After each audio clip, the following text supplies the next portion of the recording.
Ok, ¿pueden ver mi pantalla? Sí, doctor, sí se ve. Correcto.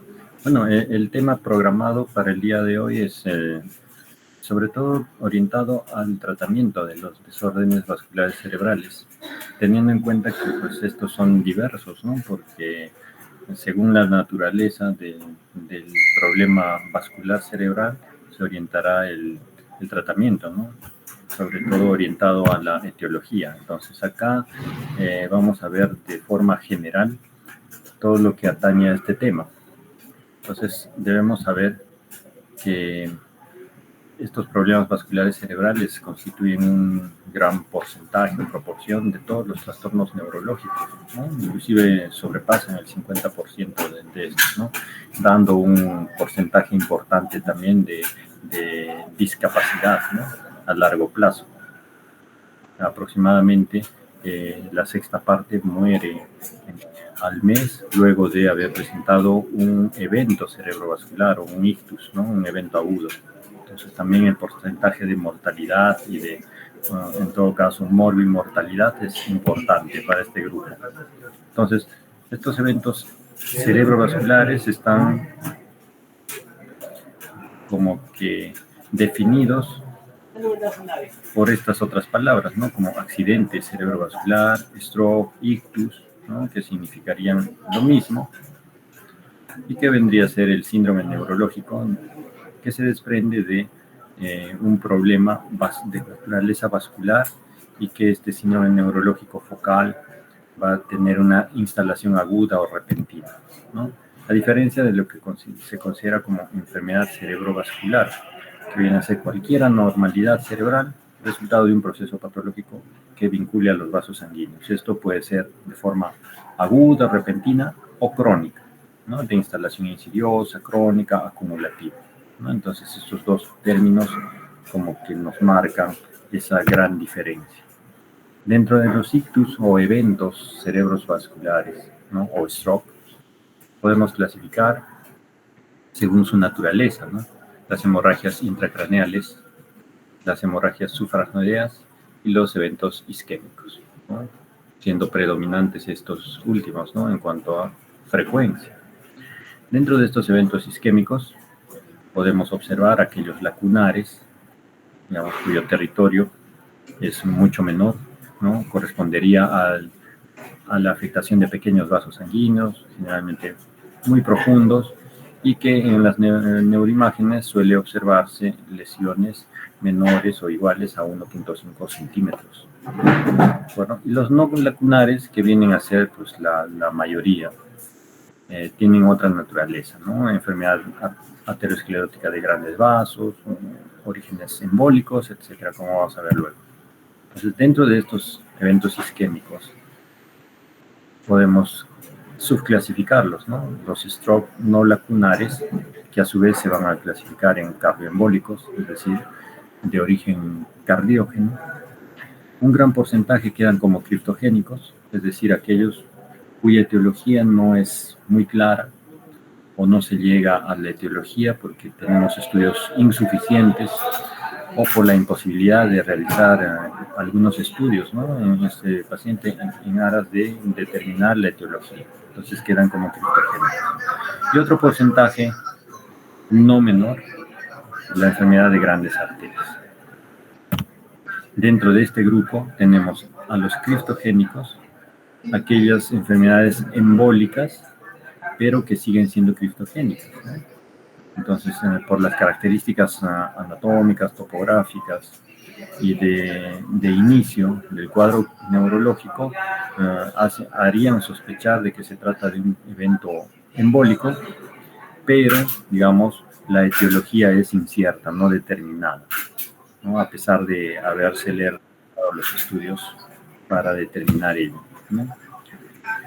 Entonces, dentro de estos eventos cerebrovasculares podemos dividir en dos grupos grandes, ¿no? Aquellos de naturaleza isquémica, en las que el flujo sanguíneo estaría comprometido a nivel focal o generalizado, y las de naturaleza hemorrágica, donde sucede pues una extravasación del contenido sanguíneo, ¿no? Y pasa a diferentes espacios de forma no natural, ¿no? Que puede abarcar parénquima cerebral, espacios suprarramoreos, subdurales, etc., ¿no? Incluso ocupando cavidades ventriculares. Entonces nos ocuparemos de los primeros. Para estos necesitamos también tener en cuenta ciertos factores de riesgo, ¿no? Que incluso nos van a orientar a sospechar el tipo de evento isquémico o de enfermedad cerebrovascular que estaríamos enfrentando, ¿no? La edad, que a medida que pasan los años, a partir de los 55, ya se va duplicando por cada década de más que presente el paciente como factor de riesgo. Antiguamente pues se considera pues que el predominio masculino en cuanto a los factores de riesgo cerebrovascular, pero esto ha ido como que compensándose en algunas series de estudios, como que invirtiéndose esta proporción. ¿Por qué? Porque el sexo femenino tiene pues una esperanza de vida mayor, y de ahí que teniendo un rango mayor de vida tiene pues mayor probabilidad de presentar más eventos, incluso los recurrentes, eventos isquémicos, ¿no? Por eso que este porcentaje en algunos reportes suele invertirse.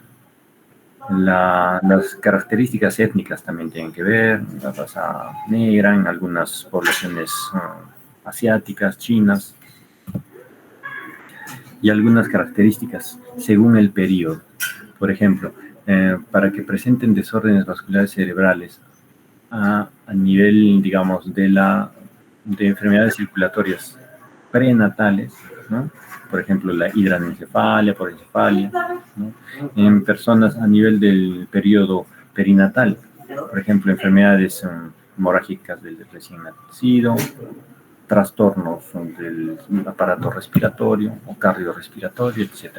Y de ahí que cada grupo etario va presentando ciertos factores de riesgo como para presentar eventos vasculares, ¿no?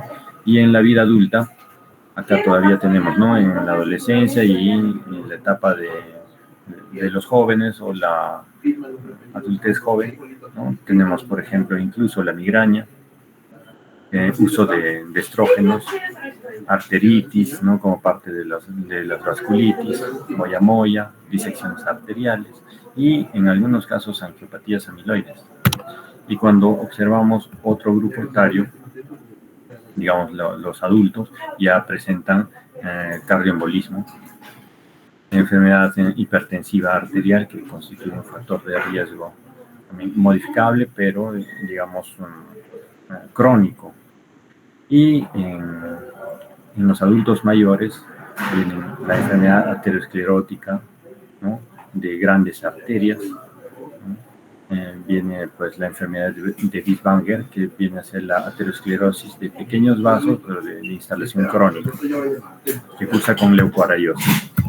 Entonces, un SB isquémico puede cursar de forma silente, o una enfermedad cerebrovascular naturaleza isquémica puede ser silente, acumulativa, ¿no? Presentando leucoariosis, que viene a ser, en esta imagen podemos ver la hipodensidad periventricular, ¿no? De forma simétrica o bilateral, y que estaría revelando un problema vascular aterosclerótico de pequeños vasos, ¿no? Y esto, si configura como la enfermedad de Bieswanger, se asocia a deterioro cognitivo o demencia.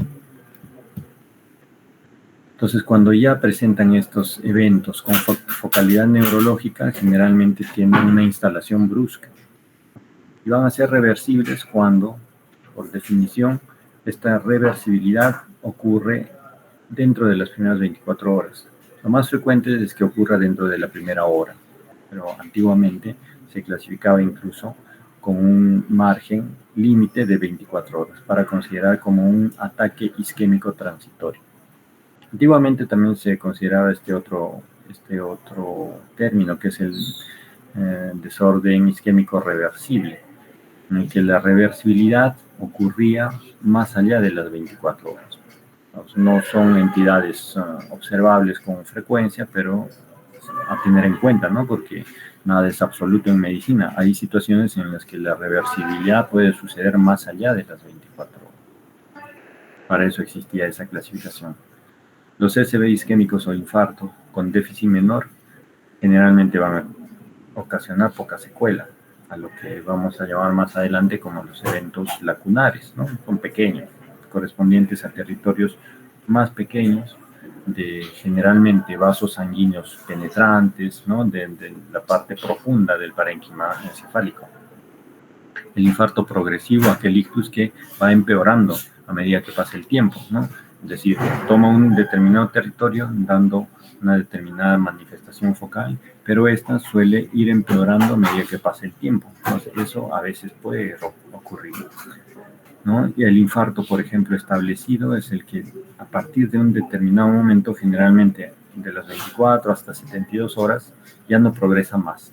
O sea, queda con esa manifestación neurológica ya definida, que no empeora, entonces se considera como un infarto establecido. Entonces, según su etiología, podemos clasificar, ¿no? El más común actualmente es el embólico, que puede ser cardioembólico o ateroembólico, seguido por la enfermedad aterosclerótica de grandes vasos o el denominado aterotrombótico. Los infartos lacunares o eventos lacunares, aquellos cuyo territorio es menor, pequeño, y en las imágenes se ven lesiones, ya sean pues hipodensas en la tomografía o hipointensas en T1, hiperintensas en T2 y FLAIR, esto hablando de la resonancia, menores a 1.5 centímetros en sus mayores diámetros o dimensiones, ¿no? Después están los eventos de naturaleza poco frecuente, aquellos en el contexto de problemas vasculíticos, estados protrombóticos como deficiencias, ¿no? De proteína C, E, antitromina 3, el síndrome antifosfolipídico o en algunos casos también de hiperhomocisteinemia. Entonces son situaciones o comorbilidades que predisponen a eventos isquémicos. Lógicamente son menos frecuentes, por eso entran en este grupo. Y los de etiología no determinada o criptogenética, incluso criptogénica, aquel en el que el estudio es incompleto porque carecemos de los estudios como para ir indagando en la etiología, o cuando, habiéndosele realizado los estudios correspondientes, por ejemplo, ecografía Doppler de vasos cervicales, una resonancia magnética, la analítica sanguínea y todo ello, ecocardiografía, evaluación por cardiología, ¿no? En algunos casos es necesario hacer pues, un Holter para determinar arritmias, etc. Entonces, en este caso, cuando existen dos o más causas probables de ese infarto, no tendríamos la certeza de a qué causa atribuirle la etiología de este evento isquémico. Entonces, en este caso también resulta clasificándosele como de etiología no determinada. A ver, acá algo de lo que ya habíamos mencionado, ¿no? Por ejemplo, según esta serie, acá reportan que un porcentaje equivalente de casos o de etiologías está distribuido entre las causas embólicas y las de enfermedad aterosclerótica de grandes vasos o aterotrombótica, ¿no? Y en esta otra serie, ¿no? Determinaron que las embólicas eran las más frecuentes, las más predominantes. Entonces, por ahí va la mayor frecuencia. Entonces, el cuadro va a depender, lógicamente, del lugar anatómico de la obstrucción, o sea, del territorio vascular comprometido.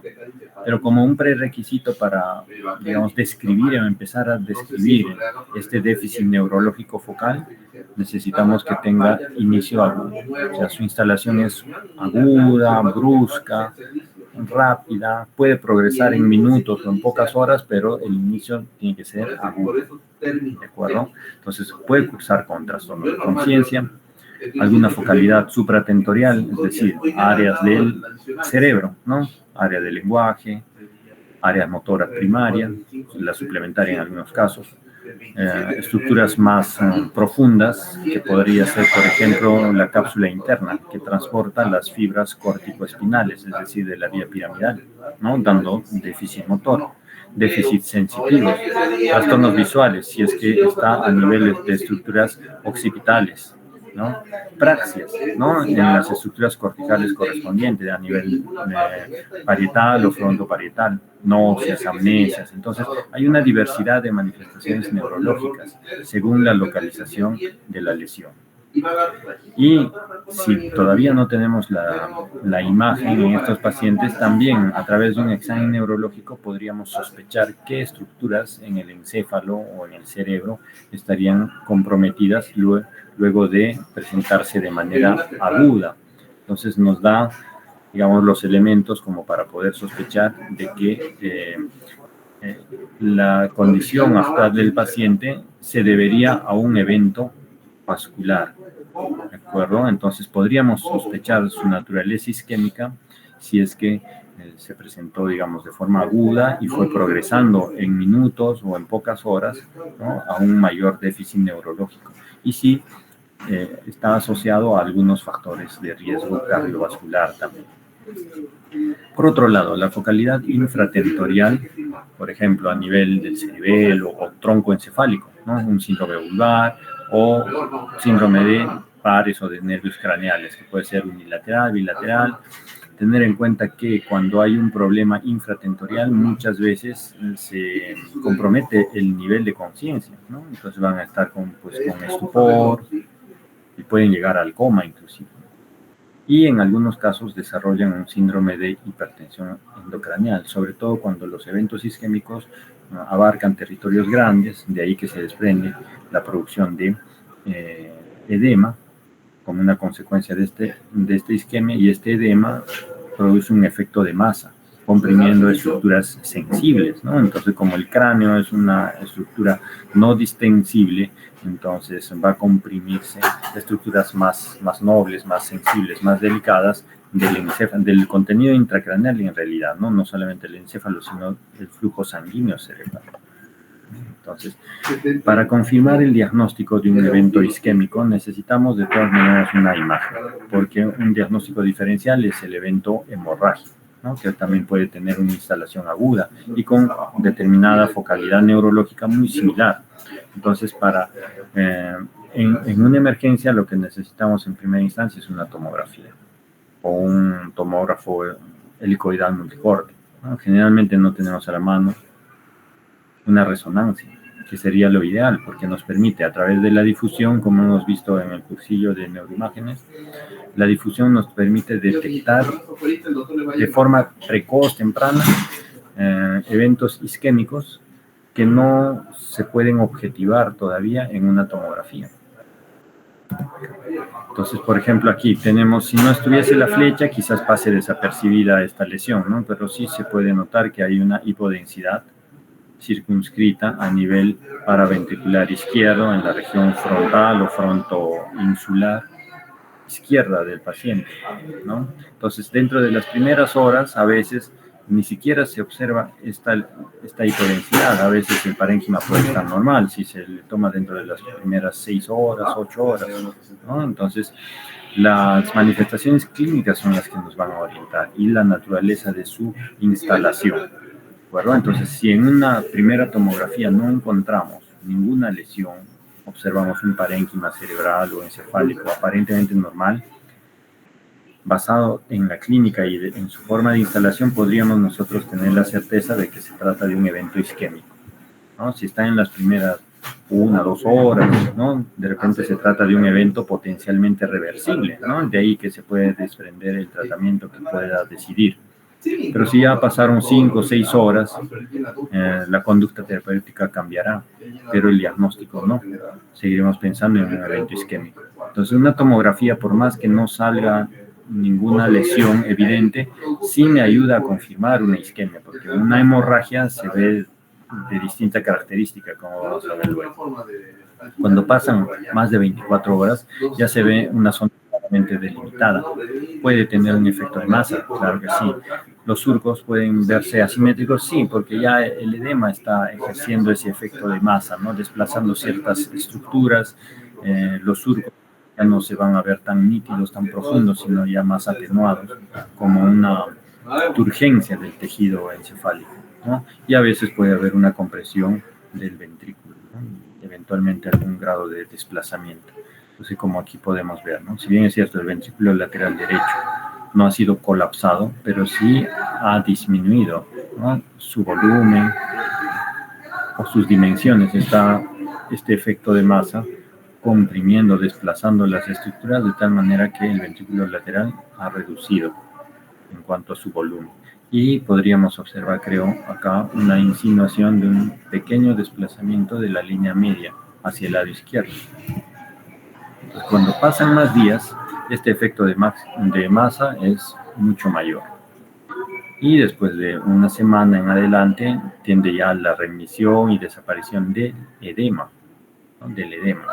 Y en la medida que el tamaño del infarto sea mayor o menor, también tendremos, pues, la mejoría parcial o hasta casi completa del déficit neurológico. Entonces, aquí, por ejemplo, observamos ya un infarto cerebral establecido por la hipodensidad muy nítida, y además es un territorio más extenso de la cerebral media. De acuerdo, que incluso todavía acá está teniendo un efecto de masa sobre el ventrículo, ¿no? Hay una compresión del ventrículo lateral izquierdo, si bien es cierto no colapsó por completo, pero sí está como que con una disminución del volumen y un desplazamiento muy marcado de la línea media. Este paciente, aparte de un déficit motor, trastorno del lenguaje que seguramente presenta, y hasta una hemianopsia homónima, ¿no?, derecha, probablemente tenga un gran compromiso de conciencia, porque está desplazando la línea media y las estructuras del tronco encefálico a expensas de la producción de un síndrome de hipertensión endocraneal. Seguramente está produciendo la alteración de la conciencia. Y esta es una imagen similar, ¿no?, de otro paciente con un desplazamiento mucho mayor, inclusive, de la línea media, un colapso casi completo del ventrículo lateral y la hipodensidad máxima, ¿no? Incluso acá abarca a territorios de la arteria cerebral anterior. En la cerebral anterior izquierda está respetada, por lo que podemos deducir que se trata de un infarto del territorio de la arteria cerebral media izquierda. En cambio, perdón, en esta otra imagen podemos apreciar que el territorio de la cerebral anterior también está comprometido. Por lo tanto, podríamos deducir que la obstrucción se produjo a nivel de la carótida interna, ¿no?, un territorio mucho más amplio. Estos dos tipos de infartos son los denominados infartos malignos, que tienen un pobre pronóstico, ¿no?, de sobrevida inclusive. Cuando pasan varias semanas, observamos, por ejemplo, que esa hipodensidad se puede transformar a una isodensidad con un efecto de veladura, se atenúa un poco, ¿no?, porque va a haber una hiperemia por reperfusión. Es decir, esos vasos que en algún momento, producto de una obstrucción de un tronco arterial principal, no recibieron riego sanguíneo, pues ese coágulo no va a permanecer indefinidamente, sino que por la fibrinólisis natural que tenemos en el organismo, va a ir lisándose ese coágulo, de tal manera que ese vaso sanguíneo va a reperfundir. El daño ya está hecho, ¿no? Las neuronas que sufrieron esa isquemia van a morir, ¿no? Allí está el centro o core del infarto producido. Entonces, pero ese tejido va a reperfundirse. Entonces, por un efecto, digamos, de alteración del endotelio y una mayor permeabilidad vascular, esta reperfusión, como que va a tener zonas de extravasación sanguínea y que va a presentarse como hemorragias petequiales, ¿no? También va a haber actividad incrementada de macrófagos. ¿Por qué? Porque se va a tratar de un tejido cerebral necrótico. Y va a haber un realce de un gran porcentaje de las lesiones. Acá observamos una imagen más o menos circunscrita. Puede haber una ligera isodensidad respecto al parénquima en algunas zonas. Está reperfundiendo. Y la perfusión de lujo viene a ser esta, ¿no?, a lo que nos estamos refiriendo. hay una reperfusión de ese tejido y en algunas zonas incluso hay una hiperdensidad, ¿no? Como que hubiese extravasado sangre. Precisamente ¿por qué? Porque hay una alteración endotelial y un incremento de la permeabilidad del espacio intravascular al extravascular, lo que se denomina perfusión de lujo. Y a veces esta perfusión de lujo puede ser tal que existe una transformación hemorrágica, es decir, la extravasación sanguínea es mucho mayor que se ve como un evento hemorrágico, y eso vendría a ser una complicación, digamos, en algunas semanas, a partir de la primera, segunda semana, de un evento isquémico. Entonces también las imágenes nos van a ayudar a interpretar la cronología del evento, ¿no? Para poder ir asociando a la cronología también de las manifestaciones clínicas. Aquí observamos, por ejemplo, en una cronología mucho mayor, probablemente más de un mes, 2 meses o algunos varios meses, ¿no? La hipodensidad se hace máxima, casi de color negro, como el líquido cefalorraquídeo, ¿no? El colapso ventricular tiende ya a ir retrayéndose, a tal punto que en algún momento este parénquima ya encefalomalásico, es decir, ya no tiene un tejido viable, sino es casi como un tejido cicatrizal. Hay un efecto retráctil del ventrículo ipsilateral y vean, en el momento agudo o subagudo el ventrículo estaba colapsado. En una etapa crónica el ventrículo se ve como dilatado, agrandado, porque hay un efecto de retracción del parénquima sobre estas estructuras, ¿no? Sufrependimarias. Y se observa pues como lo que se denominaría pues una hidrocefalia, ¿no? Una hidrocefalia que probablemente sea a una presión normal, no hipertensiva. Entonces el manejo de todos estos eventos isquémicos, lógicamente tenemos que controlar a través de medidas generales, asegurar la vía aérea, una cabecera a 30 grados aproximadamente, o entre 30 y 45, para asegurar el flujo sanguíneo cerebral, tanto de ingreso como de retorno venoso, ¿no? Entonces, sobre todo cuando hay una producción importante de edema, ¿no? De edema cerebral, signos de hipertensión endocranial, entonces la elevación parcial de la cabecera suele ser crucial. No hay que elevar al paciente tanto como tenerlo sentado, semisentado, ni tenerlo horizontal, porque en el primer caso el flujo sanguíneo arterial va a disminuir o va a necesitar, digamos, mayor presión de perfusión cerebral, y a veces con la hipertensión endocranial esta disminuye, y no tenerlo muy horizontal porque el drenaje venoso tampoco va a ser el más favorable, perpetuando el edema cerebral. Después mantener lógicamente la saturación mayor al 95%, un correcto balance hídrico, la vía periférica permeable desde el ingreso del paciente, y mantener estas presiones, ¿no? Como máxima. Si superan a estas presiones, la sistólica más de 220 y la diastólica más de 120, entonces debemos tener una conducta, digamos, más agresiva para bajar la presión, con antihipertensivos endovenosos inclusive, ¿no? Como el abetalol, el enalaprilato, ¿no? O inclusive si no tenemos a la mano estos fármacos, pues vía oral o sublingual, ¿no? Como el captopril, ¿no? Que hay en cualquier nosocomio. La cosa es que no suba de estos valores. ¿Por qué? Porque se va a complicar el paciente. Puede transformarse a una hemorragia, este evento isquémico, y el pronóstico de la sobrevida disminuye. En algunos casos, por ejemplo, cuando es necesario utilizar anticoagulantes, se utilizan estos scores, ¿no? Como para ir puntuando, y si reúne los requisitos, pues se utiliza warfarina. En otros casos, y esto asociado, por ejemplo, a arritmias de tipo fibrilación auricular.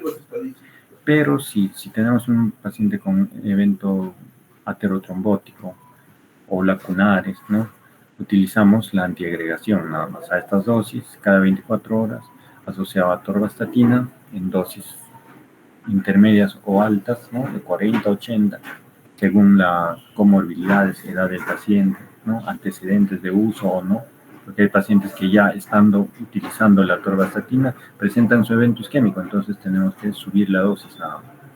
En algunos casos puede utilizarse el ácido fólico, complejo B, sobre todo cuando se sospecha pues del la deficiencia la hiperhomocisteinemia, ¿no? Que tiene que ver mucho con el metabolismo del ácido fólico, la vitamina B6 y la B12. Por ejemplo, cuando encontramos un puntaje de 2 o más, necesitamos utilizar la anticoagulación, ¿no? Ahora pues tenemos anticoagulantes no tan peligrosos o de más fácil manejo respecto a la warfarina, que son dabigatran, rivaroxaban, apixaban, etc., ¿no? Hay más alternativas.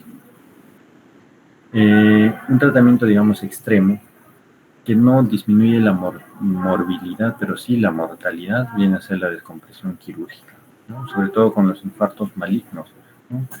Que cursan con hipertensión endocraniana, compromiso, lógicamente, del nivel de conciencia y con un riesgo inminente de muerte del paciente. Entonces, para salvar la vida, se recurre a esta descompresión quirúrgica.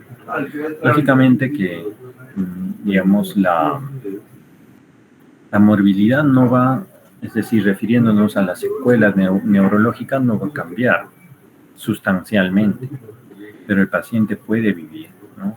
Entonces nosotros no jugamos a ser Dios, a decir, no, si va a quedar una gran secuela, mejor ya no hacemos nada, ¿no? Eso ni nosotros no podemos decidir, ¿no? Nosotros estamos para brindarle las mejores y mayores oportunidades de vida y de calidad de vida a un paciente, ¿no? Entonces, en ese sentido, pues se decide muchas veces esta descompresión quirúrgica para aliviar, disminuir el síndrome de hipertensión endocraniana que eventualmente pueda comprimir estructuras sensibles del tronco encefálico, comprometiendo la vida a corto plazo.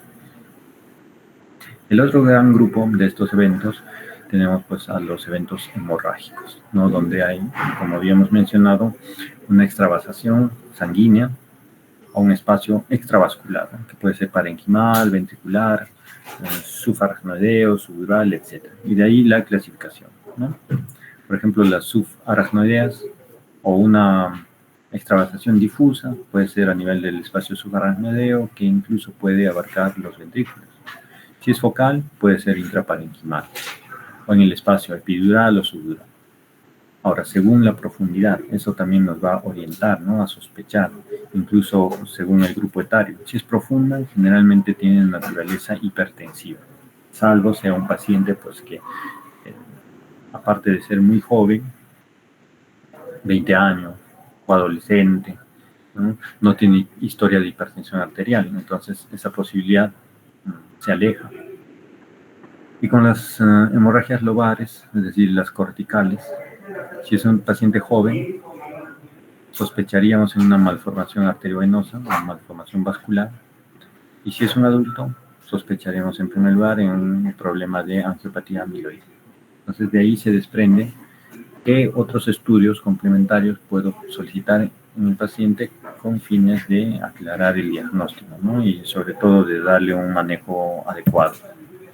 Entonces las hemorragias subaracnoideas pueden ser sutiles, como aquí, ¿no? Aquí más se ven las flechas que la misma hemorragia, pero aquí vemos, ¿no? En los surcos se ve una hiperdensidad muy tenue en algunos sectores y un poco más nítida en otros, ¿no? Y así se ve una hemorragia subaracnoidea. Inclusive en algunos casos puede ser tan discreta o imperceptible en algunos cortes tomográficos que genera dudas, ¿no? Y en este caso pues hay que guiarnos de la forma de presentación, que generalmente se presenta como una cefalea de inicio brusco, de gran intensidad, a veces con focalidad neurológica, a veces con trastorno de conciencia y hasta convulsiones, ¿no? Y cuando pasan las horas, esta sangre subaracnoidea irrita las meninges y produce el efecto clínico del meningismo, ¿no? Como en las meningitis, o sea, rigidez de nuca, síndrome de Kernik, de Brusitsky. Cuando es, digamos, muy evidente, pues no es necesario realizar la punción lumbar, ¿no? Para confirmar sangre en el espacio subaracnoideo, es decir, en líquido cefaloraquídeo, ¿no? Evidente como en este caso, ¿no? Observamos a nivel periinsular, ¿no? Frontotemporal izquierdo, y que seguramente va a cursar este paciente con meningismo, alteración de conciencia y a veces algún grado de focalidad neurológica. Aquí observamos la hemorragia a nivel de cisternas basales, protuberanciano, valleciliano, interhemisférica, pero basal. Y aquí observamos una imagen isodensa, más o menos circunscrita, ¿no? Señalada por la flecha. Cuando se le realiza un angiotem, se dibujan vasos sanguíneos normales y aquí una imagen hiperdensa, circunscrita, de corte circular, que vendría a estar representando la presencia de un aneurisma cerebral.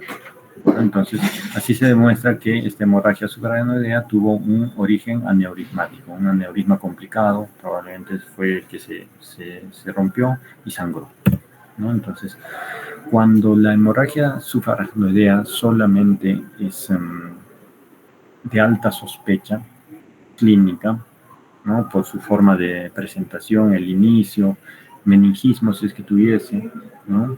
Se puede recurrir a la punción lumbar si es que en la imagen no se aprecia absolutamente nada, ¿no? Darle una tomografía normal. Y cuando se extraen las muestras de líquido cefalorraquídeo, si fuese una punción traumática, en el primer frasco puede salir algo hemático este líquido, pero después, a medida que avanzan los otros frascos de recolección, se va aclarando hasta que sale el líquido famoso, pues conocido como cristal de roca. Pero en el caso de hemorragia subaracnoidea no hay este cambio, ¿no? Con los demás frascos que se va extrayendo, porque la sangre está en todo el espacio subaracnoideo, ¿no? Y esta es una forma de confirmar la hemorragia subaracnoidea en estos pacientes. En algunos casos de hemorragia subaracnoidea, el sangrado es tal, o tan, digamos, tiene tal volumen, un volumen mayor, que a través de los agujeros de Luschka y Magendie puede ingresar al sistema ventricular y observarse en una tomografía como sangre contenida en los ventrículos, en este caso ventrículos laterales, ¿no? En este otro caso también cuernos frontales de los ventrículos laterales. A veces el sangrado puede abarcar no solamente los ventrículos, sino también el mismo parénquima encefálico. Y de ahí que, digamos, según la distribución, la extensión del sangrado, ya sea solo subaracnoideo, laminar o no laminar, intraventricular o intraparenquimal, se puede deducir el pronóstico incluso de mortalidad del paciente, ¿no? Lógicamente que mientras haya mayor volumen y distribución de este sangrado, el pronóstico y la mortalidad será, pues, digamos, para el pronóstico menor pronóstico y mayor mortalidad. Y cuando una hemorragia intraparenquimal profunda, podemos ir evaluándola en su evolución cronológica, ¿no? En el primer día se observa, pues, como una lesión hiperdensa, circunscrita, con límites más o menos bien definidos, que puede presentarse con el transcurso de las horas un edema de tipo vasogénico, ¿no? O un edema mixto inclusive, ¿no? Citotóxico, vasogénico, periférico, adyacente, ¿ya? El efecto de masa está en proporción al volumen del sangrado. Mientras mayor volumen tendrá mayor efecto de masa, ¿no? Cuando pasan los días se va atenuando porque la sangre y su contenido, pues, se va metabolizando y se va a ir atenuando a medida que pasan los días, ¿no? Vean acá, el efecto de masa puede persistir porque el edema todavía persiste, ¿no? Algo de sangrado también, pero ya, digamos, la densidad de esta zona va disminuyendo, atenuándose, ¿no? Otro tipo de sangrado son, pues, aquellos que se encuentran en los espacios, por ejemplo, subdural, ¿no? Por encima de la convexidad del encéfalo, sobre todo a nivel cerebral, ¿no? Y puede ser, digamos, longitudinal, fusiforme, ¿no? Más o menos siguiendo los surcos, la forma, ¿no? La morfología de las circunvoluciones. Y si el volumen de este sangrado es mayor, entonces va a tener también un efecto de masa, va a desplazar el parénquima cerebral adyacente, inclusive de forma indirecta puede desplazar la línea media, ¿no? Entonces seguramente este paciente va a tener una clínica muy evidente, ¿no? manifestaciones como una hemiparesia derecha, porque el hemisferio izquierdo está comprometido, probablemente incluso trastornos del lenguaje y quizás hasta trastornos de conciencia.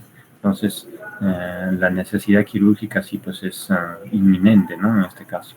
Y acá podemos ver dos estadios del hematoma subdural, uno agudo, donde la sangre se ve pues hiperdensa, y otro crónico, ¿no? En la que ya la sangre metabolizada, pues, la hemoglobina y todo su contenido, el contenido sanguíneo se va metabolizando y la densidad de toda esta colección va a disminuir, ¿no?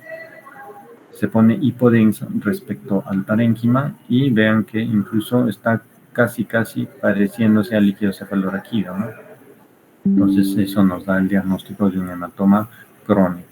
En cualquiera de los casos la conducta puede ser quirúrgica, sobre todo si es que hay manifestaciones clínicas evidentes, ¿no? Entonces se hace la descompresión. Y una similitud con el hematoma epidural es que el hematoma epidural depende de un sangrado arterial, mientras el subdural es venoso, el sangrado epidural es arterial, ¿no? ¿Y dónde encontramos las arterias? Las meningias, aquellas que están pues sobre todo formando la hoja de higuera, ¿no? Dejando su huella en el hueso parietal, temporal, ¿no? Entonces, cuando hay una fractura craneal o un traumatismo que lesione cualquiera de estas las ramas de las arterias meningias, meningia media sobre todo, que es la más comúnmente comprometida, se produce un sangrado que va a decolar ese espacio epidural. Y como la dura madre es una estructura más dura, menos distensible, también, digamos, se forma una imagen como una lente biconvexa, ¿no? Una convexidad dada por la zona que está adyacente al parénquima cerebral y la otra convexidad dada por el diploe o la calota craneal. Entonces, cuando tenemos hemorragias ya corticales, las profundas habíamos dicho que nos hacen sospechar de su etiología, naturaleza hipertensiva, y las lobares, aquí las dividimos, ¿no? Si se trata de un paciente joven, probablemente sea por una malformación vascular rota, complicada, ¿no? Se rompió, sangró, entonces cuando se hace un estudio de vasos, hay que esperar algunos días porque puede salir negativo, ¿no? En aras de buscar una malformación vascular. Y si se trata de un adulto, o sobre todo adultos mayores, sospechar angiopatías amiloides, ¿no? Que es de presentación frecuente en este grupo etario.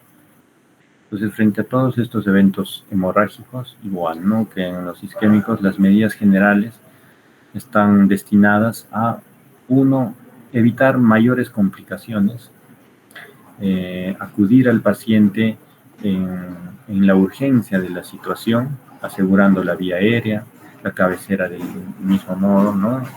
Una elevación intermedia a 30 grados aproximadamente. En el caso del evento hemorrágico, es importante mantener presiones menores a 180 para la sistólica y 105 o hasta 110 para la diastólica, porque estos son los umbrales hemorrágicos, ¿no? Este evento hemorrágico puede expandirse, agrandarse, ¿no? O sea, producirse un resangrado, una expansión del hematoma, si es que nosotros no tomamos estas medidas generales, ¿no? Entonces, incluso habiendo acudido el paciente o habiendo sido trasladado a un centro hospitalario, en el centro hospitalario podría complicarse si es que nosotros no adoptamos las medidas generales adecuadas, ¿no? Entonces, un paciente que habiendo tenido un evento hemorrágico no tan discapacitante puede presentar una manifestación neurológica que comprometa el nivel de conciencia y a veces hasta la vida dentro del nosocomio, ¿no? Entonces, esa ya es nuestra responsabilidad, ¿no? Entonces, no hay que desdeñar estas pequeñas medidas, pequeños detalles que pueden hacer grandes diferencias, ¿no?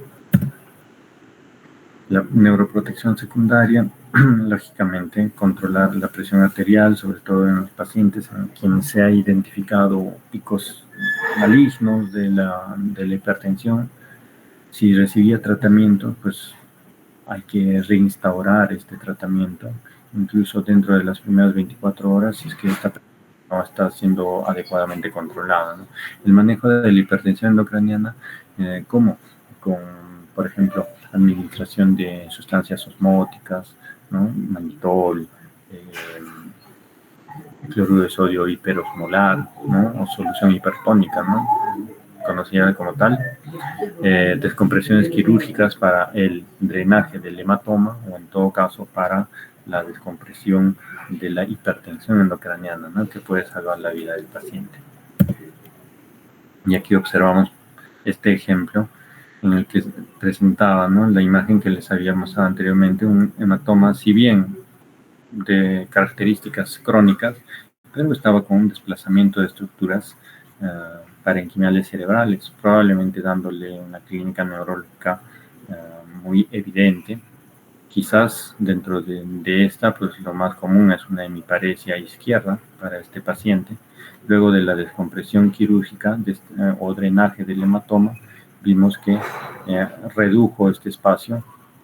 El parénquima cerebral adyacente se reexpandió y con esto suele mejorar clínicamente un paciente. Esta reexpansión puede generar un efecto así como de un edema vasogénico, pero eso es simplemente la reexpansión de un hematoma, y esto sucede en los hematomas crónicos, ¿no? Porque este parénquima cerebral fue como que adaptándose a este volumen intracraneal y al reexpandirse da esta figura, ¿no? Pero generalmente clínicamente van mejorando.